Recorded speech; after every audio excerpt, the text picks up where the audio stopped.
Tonight, I am interested and care about this topic because I am a mother and a grandmother of Black men.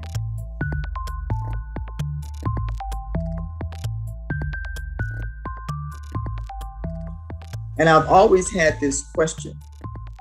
And I think most of us in people of color communities have had this question, which is, with all of this going on around us, so visible in our society,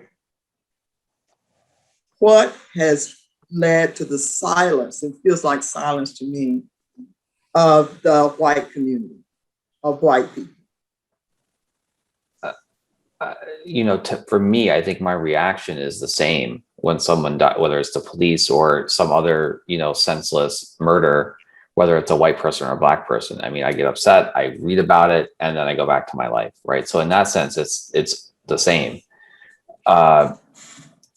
Like, there's things that I can control, and then there's these things that seem to be happening in the world. And if there was something that I knew I could do that would be helpful, like would actually be helpful, I would do those things.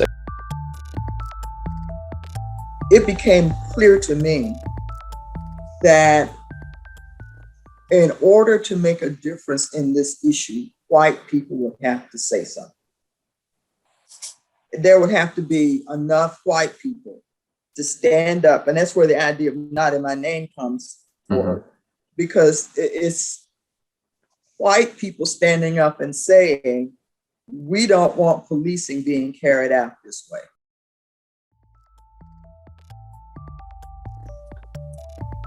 It's just not such a straightforward problem, because when in places like New York City, when the policies get changed, then you do see this uptick in violent crime that causes people to, whether it's based in reality or not, want to go back to the other kinds of policies that are oppressive. I guess my hope and wish is that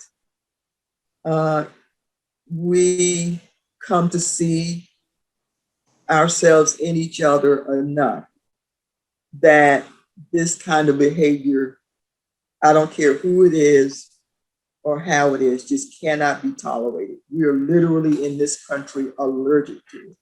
And when we see it and when we notice it, we are duty bound to do something, whether we're Black, white, young, old, gay, straight, that this lethality at the hands of those who are charged to protect and serve, it will not, people have to feel something about this, have to have some emotionality about it.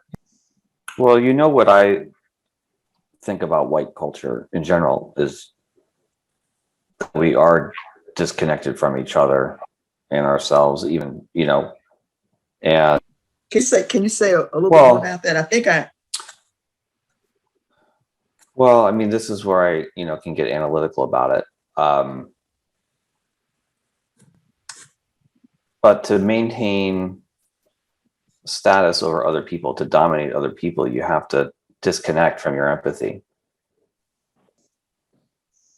It just brings me back to the conversation we had, I don't know how many years ago now, when you said we needed each other. And I never, I didn't understand that when you told me, when we first talked about it, because in my logical mind, right, white people could disappear and Black people would be fine, and Black people could disappear and white people would be fine.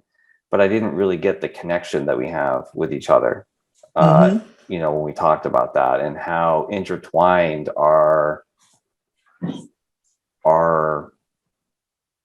humanity is. Mm-hmm. It was like all that's happened over the last however many hundreds of years, it's like we're tied together now.